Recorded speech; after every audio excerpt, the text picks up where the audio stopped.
You don't have a time management problem. You have a prioritization problem. And today I want to show you why that distinction changes everything. Okay, before we get into today's episode, I just want to address something. I just like to call things out. And you may have noticed this too. So, as you probably know, I exited my fitness coaching business in February. And as a result, this podcast has an identity problem. So if you found me through fitness or through the graphics, you're still seeing Muscles and Mindset Revolution. If you are subscribed on your podcast app, it says Back to You because I changed it to Back to You. And if you've listened to recent episodes, I've been saying Back to You on air because that's my new brand. That is my signature program. That's my thing. I now help women come back to themselves and stop abandoning themselves. So depending on where you're coming from, you might be wondering if you're even in the right place. And you are, I promise, but I want to be honest about what's going on. So as you know, the truth is this podcast, this show has been evolving alongside me and my work. And for a while, I was figuring out what it was actually meant to be, who I am helping. And I kept outgrowing the container that I'd put it in. And instead of addressing it directly, I just kept going and hoped that the content would carry with it, which it totally did. But I don't want to be confusing. So here's where we're landing, okay? This show, this podcast, even when it was about fitness and muscle and nutrition, has always been about helping women come back to themselves, their attention, their energy, their focus, their time, their lives. That has never changed, and it's not changing now. What is changing is that I am getting every day more and more clear and intentional about how I do that. And I want this podcast and this show to reflect that very clearly instead of the beautiful, chaotic mess that it's been behind the scenes, which I always want to be honest about. That's how these things come out, right? So consider that a soft reintroduction. Same me, more focused, and honestly, more myself than I have ever been talking to in my AirPods. I'm so glad that you're here. Now let's get into it. And so this morning, it just came to me this morning. I was like, I love Back to You. I love the idea. I love the term. That is my method that I've created in my 6-week course. But I don't want it to be confused, the podcast and the course, right? So I was like, what am I going to rename this podcast? And I was like, I really like the self-led woman, but it was taken. I really like Choose You, but there's some other podcasts called that. And then I finally landed. I was like, you know what? This is the Ann Jones show. And I'm, my fearful brain is like, nobody's Googling Ann Jones. But then it's like, if you know me and you're looking for my podcast, then you are. This is what you're looking for. And I think that's all of what I teach, right? It's like coming back to yourself. I also think, to be honest, like it's such a flex, like Oprah didn't name her show. It was the freaking Oprah Winfrey show. So it's a manifestation that this is what you were looking for. So welcome to the Ann Jones show. Let's get into it. Okay. I am bringing you along on something super exciting. For the next 5 weeks, we're doing something very intentional. I've created a series called Out of Overwhelm. So there are going to be 5 topics. The first one this week is why you feel behind all the time, this episode. Next week will be why rest isn't working. Week 3, the hidden cost of being the reliable or capable one. Week 4, why everything feels urgent in your body. And week 5 will be the overwhelm loop that keeps pulling you back in. And at the end of the 5 weeks, I'm going to invite you to my masterclass called Out of Overwhelm. And the details are coming soon. So make sure you're on my email list so you can get on the priority wait list. I want to share a story about one of my clients and how she literally got out of overwhelm in our 12 weeks of working together, but really she started feeling different in 2 to 3 weeks. She has a family. She has a career she loves. She and her husband also own a business together outside of her career. She's finishing her master's degree. And from the outside, on paper, she's doing so well. She's living the dream, right? But internally, she was carrying a low-grade hum of anxiety. I'm behind. I should be further along right now. In our first session together in March, she described her inner voice as like, if I can just fit in one more thing, if I can just keep going, what's another 20 minutes, doing this thing? What's another 30 minutes? She was thinking that this was encouragement for herself, but it was actually taking her away from everything that actually mattered, everything that she really wanted. Like she was getting lost in busy work as all my clients do, right? As I used to, as I sometimes still do, working on her job, doing things for other people, things that were not the things that she, values and says that she wants to be doing. So she came in to working with me, wanting to stop believing that productivity equaled doing well because she's just produced so much stuff. And what she told me she actually wanted was to be able to make decisions from a place of being grounded as opposed to making decisions from a place of anxiety, fear, or overwhelm. After 2 to 3 weeks, she said, I feel calmer, I feel less frantic. And then this is the part that I love. She described asking herself for the first time, do I really need to be doing this right now? Which is what we're going to talk about today. But also, I want to mention as well that she also shared with me, because we did somatic work together, as I do with my one-on-one clients, that when she started asking herself, do I really need to be doing this thing right now with this sense of urgency? She noticed how her body, particularly her stomach muscles, stopped clenching all the time. She lost that tension. Her literally digestion improved. On her evening walks that she was taking, like just to tick the box, she started actually noticing the things around her instead of running through tomorrow's to-do list in her head.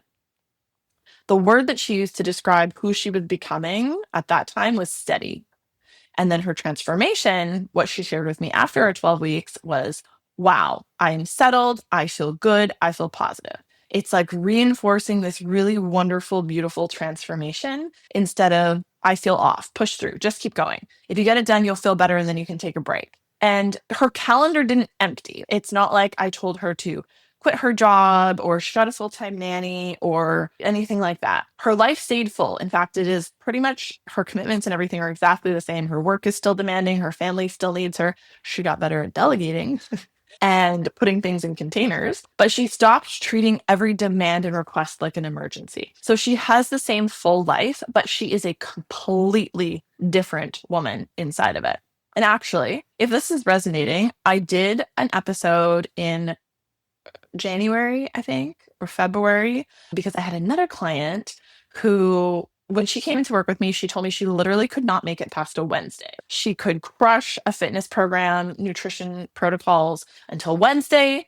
And then she could never make it back a Wednesday until we started working together. And now she has gained strength. She lost weight. She does not fear food anymore. And it doesn't matter what day it is, right? And that's what I want to impress upon you. I can link that episode in the show notes as well if this not getting past Wednesday language is speaking to you. So if you're anything like my clients and the previous version of me, most women think that they are overwhelmed because they have too much to do. There's just too much to do. Life be lifing. While there is something to that, because I do think that adulting is real, but the expectations of women in particular are more ridiculous than they've ever been. Like the standards to which we are expected to hold, and then we decide for ourselves, right? If we're hustling for someone else's expectation or standard, then yeah, it's always going to feel like you're never doing enough. But even my clients and my previous self, the expectations that we set for ourselves can be absurd. And women have a tendency to take over responsibility for things. I do see it in my clients all the time. I saw it in my client who I was just speaking about at the beginning of the episode. So these high functioning women are actually overwhelmed because everything feels like it deserves the same amount of urgency, attention, energy, and guilt. And when we prioritize everything,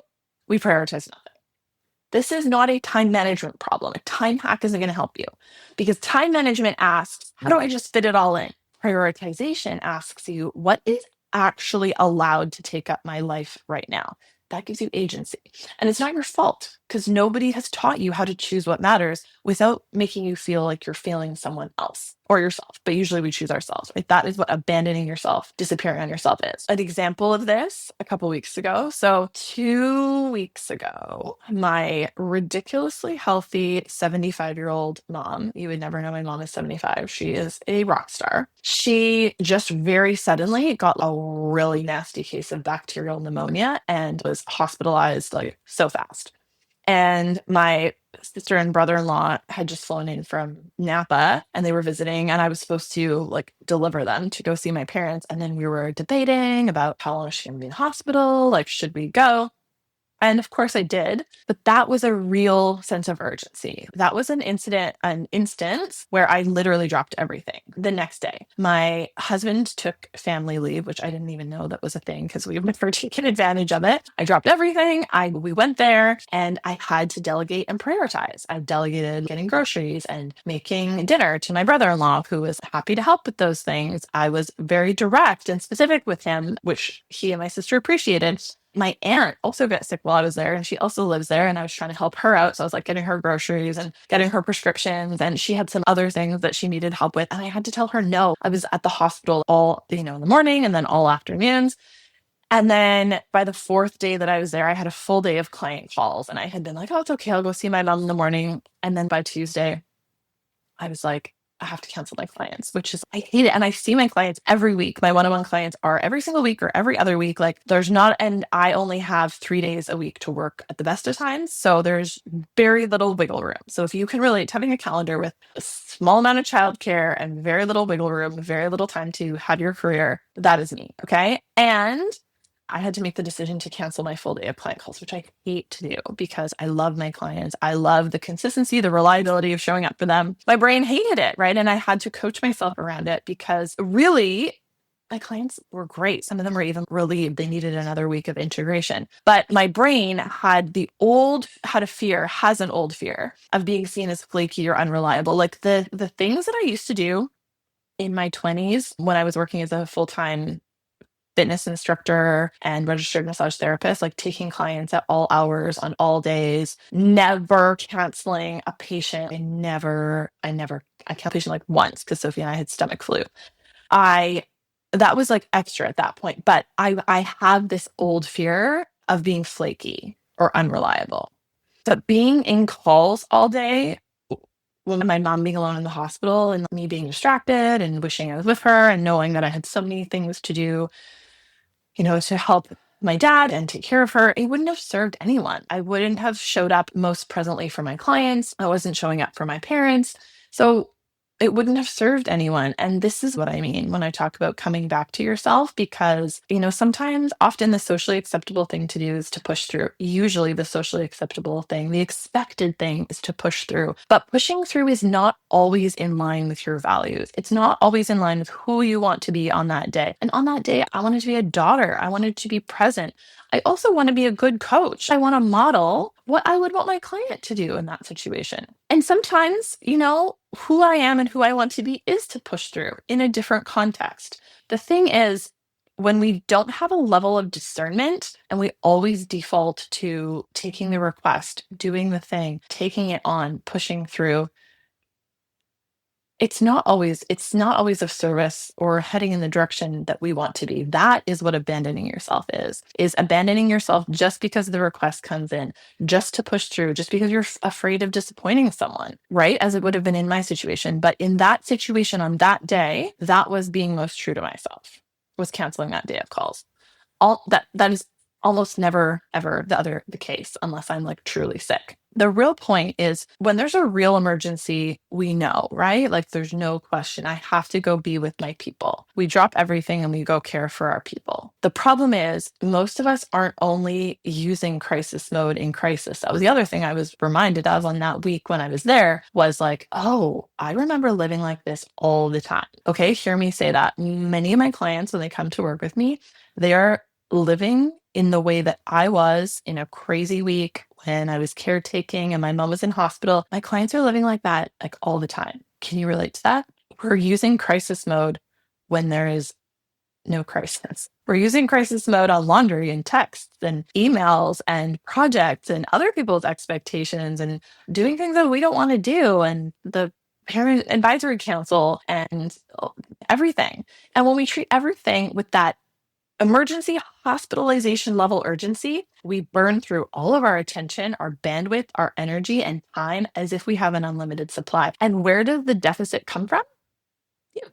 It comes from you. Your capacity, your human needs, eating, sleeping, exercising, relaxing, resting. So that week really reminded me, like I remember driving in the hospital, like feeling in my body, I'm okay right now. I'm okay right now. I'm doing this. I can do this. And Oh, right. This is why I don't do this. I don't act like this all the time. Who I can be in a crisis and who I choose to be on a regular basis in my intentional life are no longer the same woman as they once were. Here's another example for you. Right after that, so this had all happened, right? I came home on our 10th anniversary. I came home from that visit, hospitalization visit, came home on our 10th wedding anniversary. The next day, my daughter was going to a sleepaway camp, and my husband had the weekend off. He's usually on call 24/7. So he had it off. So my brain is like, space. Oh my God. What if we wash every piece of fabric in the house? What if we organize all the things? Now, if you know me, I use laundry as an example all the time because I think it's an easy trap.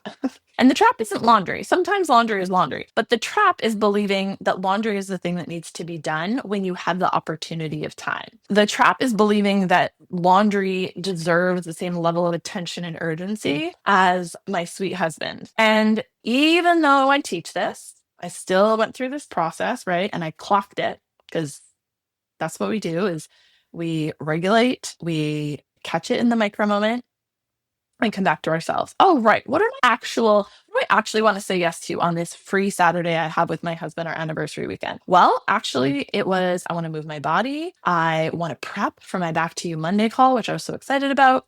And I needed to because we were going away the next night. And I wanted time with my husband. Everything else was a no. Not because I'm a dirty a-hole who doesn't do their laundry, but because that was prioritization. And then I leave that day, that night, I go to bed feeling like, oh, I did what I desired today. I was who I wanted to be today. That is not failure. That is prioritization. That is coming back to you. That is putting yourself first. Most women don't struggle because they don't care. They don't care about themselves, their body, their nutrition, their fitness, their mental health. I know that you care. They struggle because they care about everything. Family matters, work matters, health matters, your marriage, you're supposed to prioritize your marriage, you're supposed to prioritize social connections and friendships, your house, your peace matters, your future matters. Oh my God, are you future planning? Of course, you want all of it, but you can value many things and still not prioritize them all at the same time, because that's where overwhelm lives. Overwhelm, I often say with clients, can show up as too many blessings at once. And of course, it can show up as hard things too, but the problem is that often they feel the same. So then this is where overwhelm lives. So here are some reflection questions for you. Here are the things I invite you to reflect on. What deserves my best energy right now? What gets good enough? And what can get delayed, delegated, or released? Reflect on those three questions. Prioritization is not about caring less. It is not about being lazy. In fact, I think it's the opposite of lazy because it is being more intentional and decisive with your time, focus, energy, and attention. It is about telling the truth about what gets to receive your full energy in this season. You cannot execute a calm plan from a chaotic state. If your body is in urgency, your calendar just becomes another weapon. So we always want to address state first, regulate first, and then choose, and then plan. What would you choose to do today if you stopped trying to prove that you could hold everything, that you could do it all and be a superhero? You don't have a time management problem. You don't have a discipline problem. You have a prioritization problem. You have a being unapologetically clear about what you want problem. So next week, we're going to talk about why rest isn't working for you. Everyone's telling you to rest and relax. It's not working for you. And I promise you, it is not what you think. If this landed for you, get on my email list so that you can get on the priority list for the Out of Overwhelm masterclass. It's coming. I'm putting my heart into it, and it is going to be worth showing up for live. The link for that is in my show notes. Make sure that you are on my email list, and I will email the details very soon. Thank you for being here. Please join me next week for this Out of Overwhelm series. Share this with a friend who you have been seeing as overwhelmed, and I will see you next week.